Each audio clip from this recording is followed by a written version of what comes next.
If I were to describe Damien and my meeting, dating, and wedding, I would use terms like whirlwind, and fairy tale, and magical. He swooped into my life like a bird of prey, and I was the silly blonde-haired chick that was out in the open field. It was charming, intense, and magnetic.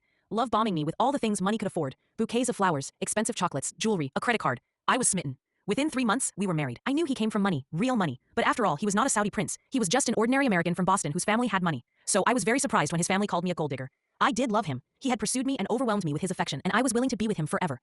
But after the wedding, they called me a gold digger, his mother most of all. Her voice always sweet on the surface, yet sharpened with venom. Pretty face, nice timing, she would say with a smile that cut me to my heart. And Damien never defended me. Instead, he'd make little jabs. You don't really get this life, do you? Or, don't worry, just enjoy the perks while they last. The change between before wedding and after wedding was so jarring, it made my head spin. I considered leaving him even then, but when I found out I was pregnant just a few weeks after the wedding, I decided to stay, hoping things would change. They didn't. It seemed the announcement of my pregnancy actually annoyed him. I was like an inconvenience, and the moment our son Ilias was born, Damien vanished emotionally. He didn't even offer me his anger anymore. He moved into another bedroom, claimed he was stressed with work, but by now the signs were clear. You married money, his mother said one day as I sat in the nursery rocking our baby. Money and faithfulness don't go together. Be grateful you've got the house, the name, and the child. I was anything but grateful. I was lonely, degraded, and bitter. Damien began calling me a leech, mocking me for staying home with Elias. He's smart because of my genes, don't flatter yourself, he said once. When I defended myself, saying I at least had given him a beautiful son, and was homeschooling him, rather than demanding an expensive exclusive school.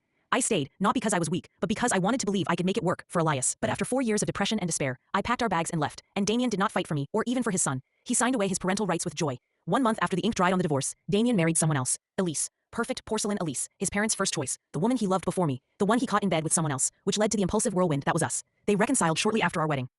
I learned their affair had never stopped. It turns out I was just something he used to make her jealous. Their union bore a child too, but Elias, my beautiful, brilliant, kind Elias, shone like no other. As for me, I was 5 years wiser, and I remarried a gentle man with no fortune, but a wealth of decency. Peace settled around me like soft rain after a hurricane, and Elias thrived. But Damien, not so much. Elise bulldozed into the family business, armed with charm and a large appetite for the finest things of life. Within a year, profits plummeted. The empire built by generations began to crumble. Damien couldn't stop her. He hadn't made her sign a prenup. I had been the only one he protected himself against. And then came the final blow. Neither their son, nor the baby she now carried, were his. DNA tests and her own proud confession confirmed it. She wanted to be his wife, but she did not find him attractive, and she wanted children with another man, the very one he had caught her with.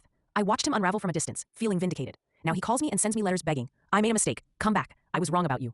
The other day, Elias told me that he met up with him after school and tried to talk him into going back to live with him. Elias told him, if you loved us, you would leave us alone. I have a new daddy now, and Mummy and I are happy.